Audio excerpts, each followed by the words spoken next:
வணக்கம்,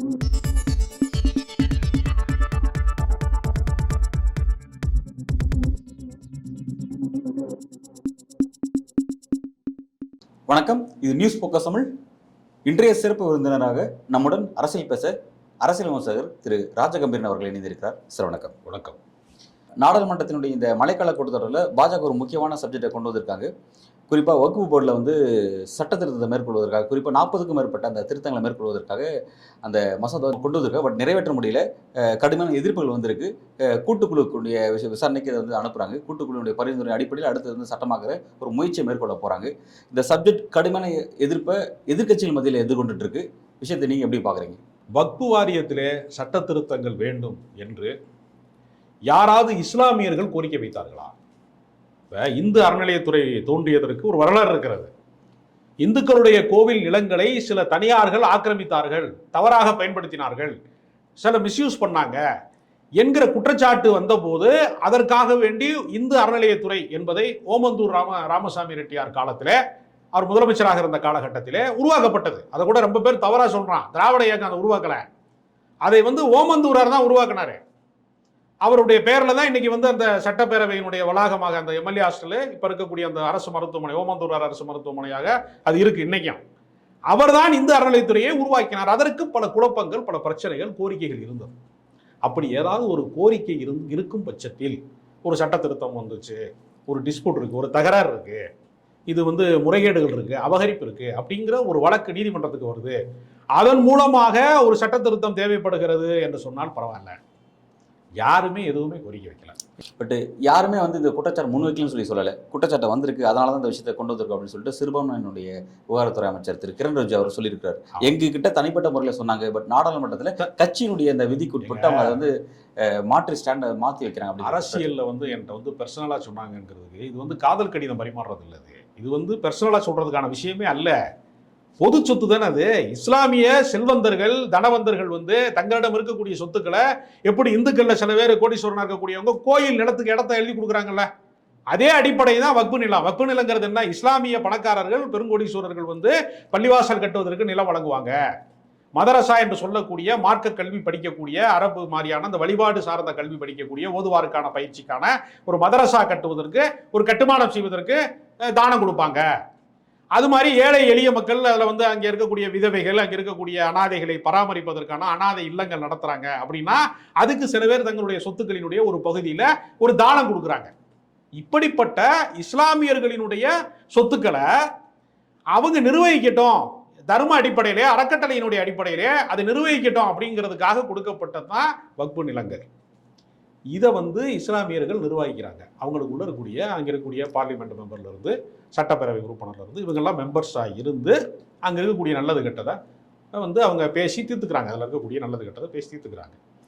இதற்குள்ள அத்துமீறி நுழைய வேண்டிய அவசியம் இவங்களுக்கு என்ன வந்தது அப்படின்னு முதல்ல ஒரு கேள்வி இருக்கிறது.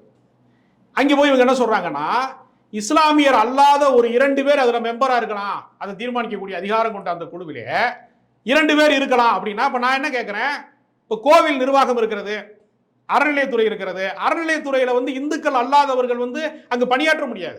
நான் சொல்றது அரசு ஊழியராக கூட பணியாற்ற முடியாது, கிளார்க்காக கூட பணியாற்ற முடியாது. அங்கே அவர்களுக்கு தான் அந்த உரிமை இருக்கு அப்படிங்கிற சட்டம் இருக்கிறது. அதை நான் வரவேற்கிறேன். ஏன்னா அவங்களுக்கு தானே தெரியும் ஒரு கோவிலில் எத்தனை வழிபாடு நடக்கிறது, எதுக்கு அன்னதானம் நடக்குது, சிவராத்திரி எதுக்கு நடக்குது, எதுக்கு இந்த பூஜை நடக்குது, எல்லா விவரங்களும் யாருக்கு தெரியும்? அந்த வழிபாடு சார்ந்தவர்களுக்கு தான் அது தெரியும். சர்ச்சில் பாதிரியார் எத்தனை மணிக்கு ஜெபம் வைக்கணுங்கிறத பாதிரியாருக்கு தான் தெரியும். வெளியில இருக்க ஆளுக்கு தெரியுமா? வேற சிவபக்தராக இருக்கிறவருக்கு தெரியுமானா தெரியாது. அப்ப அவங்க நிர்வாகத்தை அவர்கள் பார்த்து கொடுக்குறார்கள். இதுல அத்துமீறி 2 பேரை நாங்கள் அதிகாரத்தில் நாங்கள் போடுவோம். அப்ப நான் என்ன கேட்கிறேன், இப்ப மீனாட்சி அம்மன் கோயில் இருக்கு, அறங்காவலரா அங்க இருக்கக்கூடிய ஜமாத்துல இருந்து 2 பாயை கொண்டு ஜமா தலைவராக இருக்கிறவங்க கொண்டு நீங்க நியமிச்சா அங்க ஒத்துக்குருவாங்களா? என்ன நியாயம் நான் கேட்கிறேன். இப்ப மயிலாப்பூர் கபாலீஸ்வரர் கோயில்ல 2 இஸ்லாமியர்களை நீங்க நிர்வாக குழுவினுடைய உறுப்பினராக போடுவீங்களா?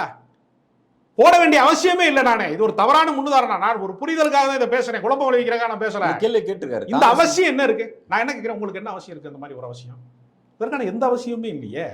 எதற்கு தேவையில்லாம குழப்பம் விளைவி? அப்ப என்ன செய்ய, நீங்க 2 பேரை ஆர்எஸ்எஸ் மெம்பரை கொண்டு உள்ள போட போறீங்க. சரி, இதுல ஏதாவது ஒரு நிலம் சார்ந்த தகராறு இருக்கு, அது நீதி, அதுக்குன்னு ஒரு தீர்ப்பாயம் இருக்கு, அவங்க மூலமாக அது பேசி தீர்த்து கொள்ளலாம் அப்படின்னு ஒன்று வச்சிருக்காங்க. இப்போ உதாரணத்திற்கு வக்பு நிலத்தில் வந்து ஒருத்தர் வந்து கடை கட்டி இருக்கிறாரு, அந்த பராமரிப்பு இல்லாமல் இருந்த ஒரு இடத்த வந்து ஒருத்தர் ஆக்கிரமிச்சு, இஸ்லாமியரும் கூட அதை செய்வார். நான் சொல்கிறது வந்து இந்துக்கள் தான் செய்கிறாங்கன்னு தவறாக புரிஞ்சுக்கிற கூடாது. பல பேர் என்ன செய்வாங்கன்னா அந்த இடத்த கொஞ்சம் சொந்த அங்காளி பங்காளி நிலத்தையே கொஞ்சம் கொஞ்சமாக வெட்டி வரப்ப சேர்ப்பாங்க. எல்லாருக்குமே தெரிஞ்ச விஷயம். அப்போ இந்த ஆக்கிரமிப்புகள் ஒன்று நடக்கும். இதை வந்து தீர்ப்பாயத்தின் மூலமாக அவங்க விசாரிக்கிறாங்க. அதுக்கு கட்டுப்படலை அப்படின்னா கோர்ட்டுக்கு போகிறாங்க. கோர்ட்டில் அது தீர்ப்பாக போகுது. இவ்வளோதான விஷயம். இப்போ என்ன சொல்கிறாங்க தெரியுமா? மாவட்ட ஆட்சித்தலைவர் கலெக்டர் இருக்கார்ல, அவர் அந்த தீர்ப்பை சொல்லலாம். ஜட்ஜி சொல்ல தேவையில்லை. தீர்ப்பாயத்தை கலைச்சிடலாம்.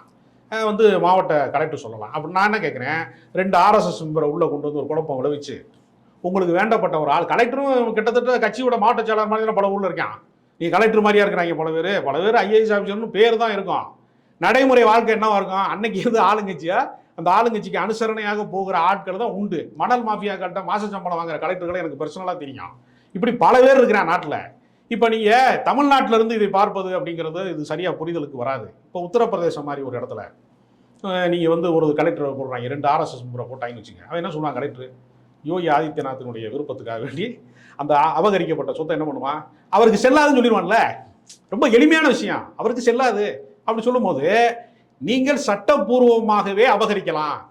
நீங்கள் அத்துமீறி ஒருத்தன் வந்து அபகரிக்கிறதுங்கிறது வேற, நிலத்தை அபகரிக்கிறதுங்கிறது வேற. நீங்கள் சட்டப்பூர்வமாகவே நீங்கள் நியமிக்கப்பட்ட உறுப்பினர்களின் வழியாகவே உங்களுக்கு வேண்டப்பட்ட மாவட்ட ஆட்சித்தலைவர்கள் மூலமாகவே IAS ஆஃபீஸர்ஸ் மூலமாகவே நீங்கள் இதை கரெக்ட் பண்ண முடியுமா இல்லையா? இவங்களுக்கு என்ன உறுத்துதுன்னா 8 லட்சம் கோடி சொத்து இருக்குதுல. அதாவது ரயில்வே துறைக்கு அடுத்து இருக்கு, பாதுகாப்புத்துறை ரயில்வே துறைக்கு அடுத்து பெரும் சொத்துக்கள் வந்து வக்ஃப் போர்டுக்கு இருக்கு. இது கண்ணை உறுத்துது. ஒரே ஒரு பாபர் மசூதியை நம்ம இடிச்சு வந்து கோயில் கட்டினா பத்தாது. இந்த 8 லட்சம் கோடியுமே நம்ம படிப்படியாக வந்து கரைக்கணும். இந்த அபகரிக்கிற இந்த திருட்டு புத்தி இருக்குல்ல, பாலுக்கு பூனை எப்படி காவலாக இருக்க முடியும்? ஆடு நனையுதுன்னு ஓனாய் அழுதகதேன்னு சொல்ற மாதிரி பாலுக்கு பூனையவா நம்ம காவல் வைக்க முடியும்? பாஜக எப்படிங்க இஸ்லாமியர்களுக்கான நலனை வந்து சிந்திப்பான்? அவனுடைய கடந்த காலம் என்ன? கலவரத்தின் வழியாகத்தானே நீங்க ஆட்சியை கைப்பற்றிருக்கீங்க. நீங்க குஜராத் கலவரம் தானே அது. குஜராத் கலவரத்தில் 3000க்கும் மேற்பட்ட இஸ்லாமியர்களை படுகொலை செய்து 10,000 பேரை சொந்த வீட்டிலிருந்து அகதிகளை மாற்றி அதன் மூலமாக மதவெறியை, பெரும்பான்மை மக்களினுடைய மதவெறியை தூண்டி கலவரம் செய்து ஆட்சியை கைப்பற்றிய கயவர்கள் நீங்க. பொது சொத்துக்களை கார்பரேட் கம்பெனிகளுக்கு, அம்பானிகளுக்கு, அதானிகளுக்கு விற்கக்கூடியவங்க நீங்க. ரயில்வே துறையை தனியார் மயமாக்க துடிச்சுக்கிட்டு இருக்கீங்க நீங்க. அரசியல் சாசனம் உங்களுக்கு எதிராக இருக்கு, அதை திருத்தணும்னு நினைச்சீங்க. 400 சீட்டு வந்தா அதுக்கு மண்ணலி போட்டான் மக்கள், அவ்வளவுதான். இந்தியா கூட்டணியின் வழியாக ஒரு லாரி மண்ணலி போட்டாங்க. அதனால இப்போ சொந்த காலில் நிற்க முடியாமல் பந்தக்காலில் நிற்கிறீங்க. நிதிஷ்குமாரும் சந்திரபாபு நாயுடும் பக்கத்தில் நிற்கும் போதே நீங்கள் இவ்வளவு சேட்டை பண்றாங்கன்னா எந்த அளவிற்கு அத்துமீறி இவர்கள் வந்து அராஜகம் புரிவதற்கு இது செய்வார்கள்? நிதிஷ்குமாரும் சந்திரபாபு நாயுடும் இந்த விஷயத்துக்கு ரொம்ப ஆதரவு தெரிவிச்சிருக்காங்களே. இப்போ அவங்களை கூட வச்சிருன்னு சொல்லி அவங்களே ஆதரவு தெரிவிக்கிறாங்களே. குறிப்பாக இன்னொரு விஷயத்தை முன் வைக்கிறாங்க. JD ஒரு விஷயத்தை முன் வைக்கிறாங்க. இது வந்து சிறுபான்மை நலனுக்கு எதிர்ன்னு சொல்லி குறிப்பிடுறீங்க. அவங்க வந்து மசூதிகள் மீதான இந்த சட்டத்தை கொண்டு வரல, அவங்க வக்ஃப் போர்டில் தான் கொண்டு வராங்க அப்படிங்கிற விஷயத்தை முன் வைக்கிறாங்க. இப்போ வக்ஃப் போர்டு எதுக்காக இருக்கு? இஸ்லாமியர்கள் இப்போ வக்ஃப் போர்டு எதுக்காக இருக்கு? இஸ்லாமியர்கள் மேலே இது இல்லை அப்படின்னா வக்ஃப் போர்டு எதுக்காக இருக்கு? பள்ளிவாசல்களை பராமரிக்கிறதுக்கு. இப்போ ஒரு இஸ்லாமியர் திருமணம் அங்கேயே நடக்குது, கோவிலே நடக்குது, பள்ளிவாசலும் நடக்குது. திருமண மண்டபத்தில் நடக்கிற கல்யாணம் கூட பள்ளிவாசலில் யார் மத குருவாக இருக்கிறாரோ, யார் ஜமாத் தலைவராக இருக்கிறாரோ அவங்க ஒரு பதிவேடு ரிஜிஸ்டர் வச்சுருக்காங்க. அதன் வழியாகத்தான் நிச்சயதார்த்தம் நடக்கும். அதன் வழியாகத்தான் கோயில் குருக்களை கூட்டிட்டு போய் கல்யாணம் பண்றாங்க இஸ்லாமியர்கள்லாம். இது என்ன வகையான முரண்பாடுன்னு நான் கேட்குறேன். என்ன வக்ஃப் போர்டுங்கிறது என்ன? பள்ளிவாசலுடைய சொத்துக்களை பராமரிக்கிற கமிட்டி.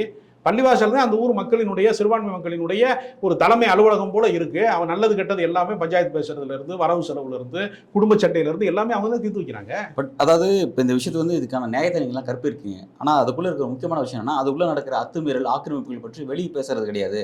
அது வந்து அரசியல் புரசல விஷயங்கள்லாம் வெளியே வருது. அதை நாங்கள் சட்டப்பூர்வமாக எந்த வகையிலும் ஆக்கிரமிப்பு இருக்கக்கூடாது அப்படிங்கிற அடிப்படையில் இந்த சட்டத்தை நாங்கள் கொண்டு என்ன அரசு புரசலாக இருக்குன்னா, இப்போ நீங்கள் இருக்கீங்க, உங்களுக்கும் உங்கள் மனைவிக்கும் சண்டை அப்படின்னா அது உங்கள் 2 பேர் பிரச்சனை தானே. வெளியில் ரோட்டில் வந்து அடித்தா தானே எவனாவது கேட்பான். வந்து அரச புரசலானா கோர்ட் எதுக்கு இருக்கு? அங்கே ஏதாவது வந்து அத்துமீறல் இருக்குது, நில அபகரிப்பு இருக்குது, மோசடி இருக்குது அப்படின்னா அதுக்கு மாற்று கருத்து சொல்கிறதுக்கான இடம் இருக்குல்ல. கோர்ட்டுக்கு போகவே முடியாது, அரசியல் சட்டத்துக்கு வந்து எதிரானவர்கள் அப்படின்னா சொல்ல முடியும். எல்லாருமே அரசியல் சட்டத்துக்கு உட்பட்டவர்கள் தானே. ஏன்னா அரச புரசலாக இருக்குது. இப்போ முதல்ல என்ன சொன்னீங்க? தொடங்கும் போது ரகசியமாக சொன்னாங்க, மந்திரிகிட்ட வந்து சொன்னீங்க. இப்போ என்ன சொல்றீங்க?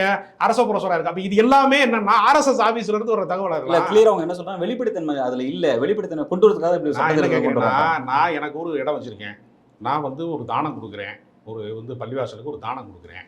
என்ன வெளிப்படைத்தன்மை இல்லைன்னா அது ரிஜிஸ்டர் ஆகாதா? சட்டப்பூர்வமாக பதிவாகாதா? வெளிப்படைத்தன்மைனா என்ன? ஆர்எஸ்எஸ் ஆஃபீஸுக்கு அனுப்பணுமா? எத்தனை கோடி சொத்து இருக்குது, எத்தனை நிலம் வச்சிருக்கிறோம், எத்தனை பள்ளிவாசல் இருக்குது, எத்தனை பேர் பள்ளிவாசலுக்கு வந்துட்டு போகிறாங்க, தொழுக போகிறாங்கன்னா ஆர்எஸ்எஸ் ஆஃபீஸ் நாக்பூருடைய தலைமை அலுவலகத்துக்கு தெரியலைங்கிறாங்களா? என்ன சொல்ல வர்றாங்க? அரசுக்கு உட்பட்டதானே வக்ஃப் வாரியம். வக்ஃப் வாரியம் வந்து தன்னிச்சையான அதிகாரம் கொண்ட அமைப்புலாம் கிடையாது. அரசியல் சாசனத்துக்கும் அரசுக்கும் உட்பட்டது தானே. அதில் எப்படி சுதந்திரம், அதாவது யாருக்குமே தெரியாமல் ரகசியமாக எப்படி அதை பண்ண முடியும்? இதெல்லாம் வந்து அவதூறு பிரச்சாரம், பொய் பிரச்சாரம். இப்போ திருச்செந்துறைங்கிற ஊரில் ஒரு பிரச்சனை வருது அப்படின்னு சொல்லி ஏதோ கோவில் நிலம் வக்ஃபுக்கு சொந்தமானது அப்படின்னு ஒரு பொருளை ஆர்எஸ்எஸ் காரங்க பூரா கிளப்பி விட்டாங்க.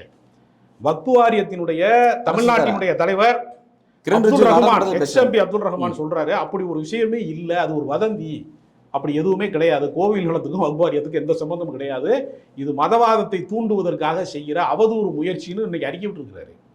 எவ்வளவு குழப்பங்களை விளைவிக்க முடியுமோ, எவ்வளவு வந்து குதர்க்கங்களை விளைவிக்க முடியுமோ, இதன் மூலமாக இந்த சொத்தை ஆட்டையை போடணுங்க. ரொம்ப சுருக்கமா சொன்னா சொத்தை ஆட்டையை போடணும். ராமர் பிறந்த இடம் என்கிற பெயரிலே ராமருக்கு வந்து ஆயிரக்கணக்கான லட்சக்கணக்கான கோவில்கள் ஏற்கனவே இருக்கிறது. மசூதியை இடிப்பதற்கு, வன்முறையை தூண்டுவதற்கு ஒரு களமாக அதை எப்படி வந்து அயோத்தியை வந்து அவர்கள் முன்னுதாரணமாக எடுத்துக்கொண்டார்களோ, அதே போல காசியில் வந்து ஞானவாபி மசூதியை இடித்து அது சிவன் கோயில் இருக்கு என்கிற பொய் பிரச்சாரத்தின் வழியாக எப்படி அதை அபகரிப்பதற்கு ஒரு திட்டம் நடக்கிறது. அதுபோல எல்லா சொத்துக்களையும், இஸ்லாமியர்களுடைய பொது சொத்துக்களை எல்லாம் சூறையாடி இந்துக்கள்கிட்ட எல்லாம் கொடுக்க மாட்டாங்க, கார்பரேட் கம்பெனிக்கு, அம்பானி அதானிகளுக்கு விற்கிறதுக்கு ஏற்பாடு செய்கிறாங்க. இந்த பொது சொத்துக்களை அபகரிப்பதற்கான ஒரு திருட்டுத்தனம், ஒரு கண்ணக்கோல் முயற்சியை ஒன்றிய அரசாங்கம் செய்கிறது. பாஜக பகிரங்கமாக இஸ்லாமியர்களின் பொது சொத்துக்களை அபகரிப்பதற்கான ஒரு அரசு திட்டத்தை செய்கிறது. இது அரசியல் சாசனத்துக்கு எதிரானது. ஏன்னா எல்லாருக்குமான வழிபாட்டு உரிமை, எல்லாருக்குமான மத உரிமை, அது இந்த நாட்டில் பொதுவானது. யாருமே அதை வந்து முரண்பாடாக எடுத்துக்கொள்வதில்லை. இஸ்லாமியர்களுக்கு இந்துக்களுக்கு ஒரு நாளும் பகை கிடையாது. அரசியலுக்காக சிறுபான்மை மக்களை வன்முறையாளர்களாக, பயங்கரவாதிகளாக, மோசமாக சித்தரிப்பதன் வழியாக பெரும்பான்மை மக்களை ஒன்று திரட்டுகிற ஒரு அரசியலை பாஜக செய்கிறது. அதற்கு வட மாநிலங்கள் ஏற்கனவே பலியாகி இருக்கிறது. அதை வந்து பரிசோதிக்கிற ஒரு முயற்சி தான் இந்த சட்ட திருத்தம். இதன் மூலமாக அவங்க நினைக்கிற காரியம் எது எப்படி சக்சஸ் ஆகும்? அவர்களுடைய அரசியல் வந்து ரொம்ப மோசமான பின்னடைவுக்கு போய்விட்டது. மதவாத அரசியலை தூண்டுவதன் வழியாக ஏற்கனவே ஆர்எஸ்எஸ் எல்லாம் சோர்ந்து போயிட்டாங்க. மோடியினுடைய ஆட்சி வந்து, ஏன்னா இந்த 2025 வந்து அவர்களுடைய நூற்றாண்டு வருகிறது. இந்த நூற்றாண்டை கொண்டாடுகிற போது மோடி வந்து பொம்மை பிரதமராகிவிட்டாரே என்கிற சோர்வில் இருக்கிறாங்க. இது போன்று இஸ்லாமியர்களை இரண்டாம் தர குடிமக்களாக மாற்ற வேண்டும், அவர்களுக்கு வாக்குரிமை இருக்கக்கூடாது, அவர்கள் இந்த மண்ணின் மைந்தர்கள் கிடையாது என்று சொல்வதன் வழியாக இந்துத்துவாவை தூண்டி விடுவதற்கான வாய்ப்பு இந்த அரசியலை செய்கிறாங்க. இந்த அரசியலை செய்த காரணத்தினால தான், புத்த மத பேரினவாதத்தினுடைய அரசியலை செய்த காரணத்தினால தான் இலங்கை நாசமாக போச்சு.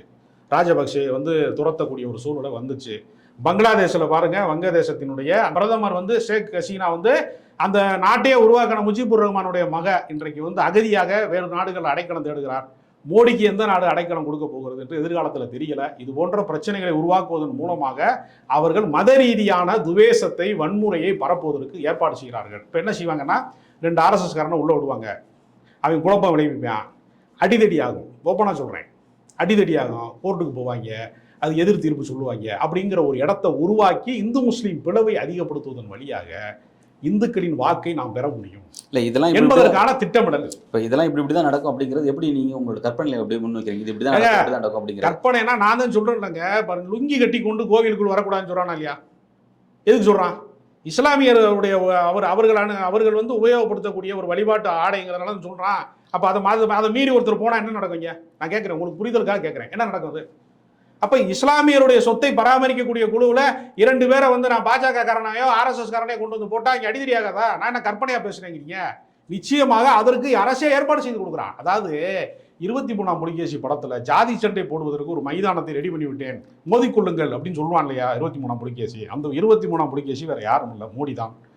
இந்துக்களும் முஸ்லீம்களும் மோதிக்கொள்ளுங்கள், அதற்கு மைதானத்தை ரெடி பண்ணி விட்டேன், அது வக்ஃப் வாரிய மைதானமாகவே இருக்கட்டும் என்று 23ஆம் புலிகேசியாக இந்த அரசாங்கம் செய்து கொள்ளும். சரி, ரைட். இப்போ இந்த விஷயத்தை வந்து நாடாளுமன்றத்தில் கொண்டு வரும்போது நீங்கள் ஒரு கேள்வி முன்வைக்கிறீங்க.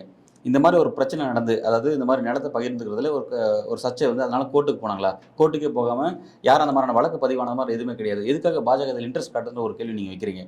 சரி, இந்த விஷயத்தை பாஜக நாடாளுமன்றத்தில் ஒரு சட்டமாக மாற்றி தங்களுக்கு வேணுங்கிற அரசியல் ஆதாயத்தை அடையலான்ற ஒரு முயற்சி மேற்கொள்கிறாங்க அப்படிங்கிறது நீங்கள் குறிப்பிடுறீங்க. நாளைக்கு அப்படி ஒரு விஷயம் செஞ்சால் கூட நாளைக்கு அதில் ஒரு பிரச்சனை, நாளைக்கு அது கோர்ட்டில் தான் வந்து நிற்க போகுது. அப்போ இந்த சட்டத்தை திரும்ப ரிவீல் பண்ணக்கூடிய ஒரு ஆர்டர் எல்லாம் கேட்குறேன்னா, தேவையில்லாமல் எதற்கு ஒரு பிரச்சனையை உருவாக்குது. இந்த நாட்டில் வேலைவாய்ப்பின்மை என்கிற பிரச்சனை இருக்குது. 45 கோடி இளைஞர்களுக்கு அதுல பெரும்பான்மை இந்துக்கள் தான். 45 கோடி இளைஞர்களுக்கு வேலை வாய்ப்பு இல்லாமல் இருக்கிறது. அதை நோக்கியதாகத்தானே உங்கள் ஆட்சி அதிகாரம் இருக்கணும். ஏன்னா மத ரீதியான குறுக்கீடுகள் ஏற்கனவே வழங்கப்பட்டிருக்கக்கூடிய உரிமைகளில் குறுக்கீடு செய்வதன் மூலமாக இது என்ன முறையானது என்பது எனக்கு தெரியல. இப்போ நான் என்ன கேட்குறேன், ஒருத்தன் குடும்பம் நடத்திட்டு இருக்கான், அவன் குடும்பத்தில் போய் நானும் குடியிருக்கலாம்னு சொல்லி ஒருத்தன் வந்து சட்ட திருத்தம் பண்ணுறது எப்படி சரியா இருக்க முடியும்? ஒருத்தருக்கான உரிமைங்க அது. நீனும் இங்கே போய் இருந்துக்கலாம் அப்படின்னா அது எப்படி யாராவது என்ன செய்வாங்க? இது தேவையில்லாத வன்முறைக்கு வித்துடுக்கிறாங்க. மதவாத மோதலை உருவாக்குவதற்கு, மத ரீதியான வெறுப்பை உருவாக்குவதற்கு, மத ரீதியாக மனிதர்கள் மோதிக்கொள்வதற்கு, ரத்தம் சிந்துவதற்கு அரசாங்கம் ஏற்பாடு செய்து கொடுக்கிறது. இப்ப இந்த மொத்த குற்றச்சாட்டு எப்படி பாஜக மேல நீங்க வைக்கிறீங்க அப்படின்ற கேள்வி. ஏன் அப்படின்னா ஆளுகிற அரசு பாஜக அரசு தானே, பாஜகவுடைய அமைச்சர் தானே அதை கொண்டு வந்திருக்கிறாரு. பாஜக மேல இல்லாம நான் சீன பிரதமர் மேல குற்றச்சாட்டு முடியும். கேள்வி முழுசா வாங்கிக்கங்க. அதாவது இப்ப இந்த விஷயத்தை கொண்டு வந்து கடந்த கால காங்கிரஸ் கவர்மெண்ட்ல சச்சார் கமிட்டி அமைச்சாங்க. அந்த கமிட்டியுடைய பரிந்துரை தான் இது அப்படிங்கிற விஷயம். சச்சார் குழு என்ன சொன்னான்னா, அங்க இருக்கக்கூடிய முஸ்லீம்கள் ரொம்ப பின்தங்கி இருக்கிறான், தலித்துக்களை விட மோசமான நிலையில இருக்கான், அவனுக்கான கல்வி ஆதாரத்தை கொடுக்கணும், அவனுக்கான சட்டமன்றத்தை நாடாளுமன்றத்தில் தனி தொகுதி கொடுக்கணும் சச்சார் குழு சொல்லியிருக்கான். நிறைவேற்றுவாங்களா ஒன்றிய அரசு? நீங்க வேணா கேட்டு சொல்லுங்க, நிறைவேற்றுவாங்களா? சச்சார் குழு வந்து இதையா சொல்லியிருக்கான்? சச்சார் குழு வந்து இந்துக்கள்லாம் சேர்ந்து இந்துக்களில் வந்து மெம்பரா போடணும்னு சச்சார் குழு சொல்லியிருக்கானா? சச்சார் குழு இஸ்லாமியர்களுடைய நிலை மோசமாக இருக்குதுன்னு சொல்லியிருக்கான். ஏன்னா சச்சார் குழுவை மேற்கோள் காட்டுவதற்கான யோக்கியதே உனக்கு கிடையாது. முதல்ல அடிப்படையான அறமற்றவர்கள் நீங்க. என்ன நியாயம் இருக்கு உங்கள்கிட்ட சொல்லுங்க? சச்சார் குழு இதையா சொல்லியிருக்கான்? சச்சார் குழு அறிக்கையை நான் படித்திருக்கிறேன். சச்சார் குழு வந்து இஸ்லாமியர்களுடைய நிலை மிக மோசமாக இருக்கிறது. பீடி சுத்தக்கூடிய தொழிலாளர்கள் பார்த்தீங்கன்னா வடார்காடு மாவட்டங்களில் இஸ்லாமியர்களாக இருக்கான், ரொம்ப வறுமை கூட்டுக்கு கீழே இருக்கான். தென்னிந்திய இஸ்லாமியர்களை விடவும் வட இந்தியாவில் வந்து ரொம்ப பேர் கூலி தொழிலாளர்கள், நடைபாதையில் இருக்கிறவன், முடி வெட்டுறவன், பல பேர் இஸ்லாமியர்களாக இருக்கான். ரொம்பவும் தலித்துக்களை விடவும் பின்தங்கிய சூழலில் இருக்கிறாங்க. அவங்கள பொருளாதார ரீதியாக கல்வி ரீதியாக உயர்த்தணுங்கிறதுக்காக சச்சார் குழுவில் வந்து பரிந்துரை பண்ணியிருக்கான். அதை தூக்கிட்டு வந்து மத துவேஷத்துக்கான ஒரு இடத்தை கொண்டு வந்து அவரை மேற்கோள் காட்டுறது எவ்வளோ பெரிய அயோக்கியத்தனம். வெளிப்படையாக பார்லிமெண்ட்ல பதிவு பண்றாங்களே. யாரு? துறை சார்ந்த அமைச்சர். ஏங்க துறை சார்ந்த அமைச்சர் வந்து பொய் சொல்ல மாட்டாருன்னு உங்களுக்கு தெரியுமா? உறுதியா தெரியுமா? அவர் பொய்யே சொல்றது இல்லைன்னு உங்களுக்கு தெரியுமா? மோடி கூட தான் எவ்வளவோ ஆதாரமற்ற பொய்களை வந்து அள்ளி விட்டாரு. திடீர்னு வந்து ராமர் கோவிலுக்கு வந்து பூட்டை போட்டுருவாங்க, பாபர் பூட்டை போட்டுருவாங்க. மக்கள் பூட்டை போட்டாங்க, நீ இந்த பக்கம் வராதுன்னு பைசாபத்தில் தோக்கடிச்சாங்களா இல்லையா? எத்தனை அவதூறு பிரச்சாரங்கள். அங்கே இருக்கக்கூடிய அந்த ஒடிசாவில் இருக்கக்கூடிய ஒரு கோவிலில் வந்து என்ன செஞ்சாங்க, அந்த பொக்கிஷ சாவியை தமிழ்நாட்டுக்காரன் திருடிட்டு வந்துட்டான்னு சொல்லி அவர், அதுக்கு ஆதாரம் இருக்கா? அந்த ஆதாரத்தை ஒப்படைச்சிருக்கிறாங்களா? என்னமோ இவங்கெல்லாம் யோக்கிய சிகாமணி மாதிரியே, ஒன்றிய அமைச்சர் புனிதர் மாதிரியே, அவங்க இது வரைக்கும் பொய்யே சொல்லாத மாதிரியே நீங்க சொல்லிட்டு இருக்கீங்க. அவங்களுடைய உலகத்தில் இருக்கிற அத்தனை பொய்யும் வடிகட்டின அயோக்கிய, நாய்த்தோல்ல வடிகட்டின அயோக்கியர்கள் இவங்க. சரி, இப்போ நீங்களே ஒரு விமர்சனத்தை முன் வைக்கிறீங்க. வெளிப்படையாக வந்து இஸ்லாமிற்கு எதிரான வெறுப்பு பிரச்சாரத்தை, இந்துக்களுக்கு ஆதரவான ஒரு பிரச்சாரத்தை, அது இந்துக்களுக்கு ஆதரவானதே இல்லைங்க. இஸ்லாமிய வெறுப்பு என்பது இந்துக்களுக்கு ஆதரவானதே இல்லை. அது முழுக்க முழுக்க என்னன்னா, பிற்படுத்தப்பட்டவர்களினுடைய நலன்களை ஒழித்து கட்டுவதற்கு ஜாதிவாரி கணக்கெடுப்பு எடுத்தா பிற்படுத்தப்பட்டவங்க எவ்வளவு பேருக்கு அரசியல் அதிகாரம் இல்லை, உயர் சாதி பார்ப்பான், உச்சி குடிப்பி பார்ப்பாங்க தான் உயர் நீதிமன்றத்தில் நீதிபதியா இருக்கான், உச்ச நீதிமன்றத்தில் பெரும்பாலான பேர் இருக்கான், நாடாளுமன்றத்தில் பிரதமர் அலுவலகத்தில் 90% மேம்பட்டவர்கள் உயர் சாதி ஆதிக்க சாதிக்காரனா இருக்கான், ஐஐடி வந்து ஐயங்காரு ஐயர் இன்ஸ்டிடியூஷனா இருக்கு.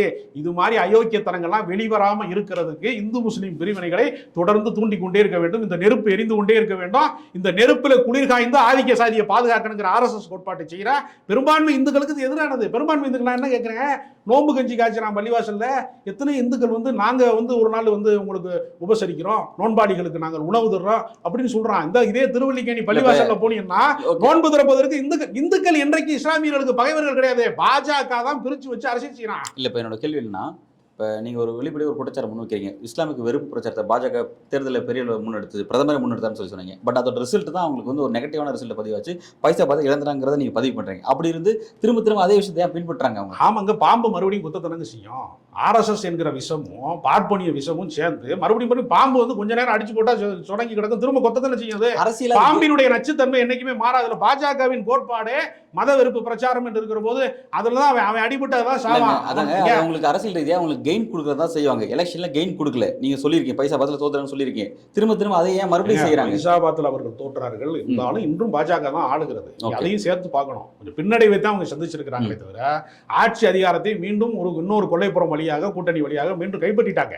அதனால பாஜக மீண்டும் இந்துத்துவாவை எழுச்சி பெற செய்வதற்கு இது போன்ற இஸ்லாமிய சொத்துக்களை அபகரிப்பதன் மூலமாக இந்த மாதிரியான இந்துத்துவ RSS அடிப்படைவாதிகளை தூண்டி விடுவதற்கான ஒரு வேலை திட்டமாக இதை செய்கிறார்களே தவிர இது பலன் அளிக்கிறதா இல்லையா என்பதை காலம்தான் பதில் சொல்லும். நிச்சயமாக பலன் அளிக்காது. ஷேக் ஹசீனா போல நீங்கள் வந்து இங்க இருக்கக்கூடிய 45 கோடி இளைஞர்களும் வேலைவாய்ப்பின்மை பிரச்சனைக்காக கிளர்ந்து எழுந்தார்கள்னா இந்த அரசாங்கம் வீணும். அதுதான் நான் சொல்ல விரும்புறேன். ஓகே, இந்த விஷயங்கள் அவங்களுக்கு பலன் கொடுக்குதுங்கிறது எதிர்காலத்தில் எப்படி நகருதுங்கிறத பொறுத்து இருந்து பார்ப்போம். மிக்க நன்றி.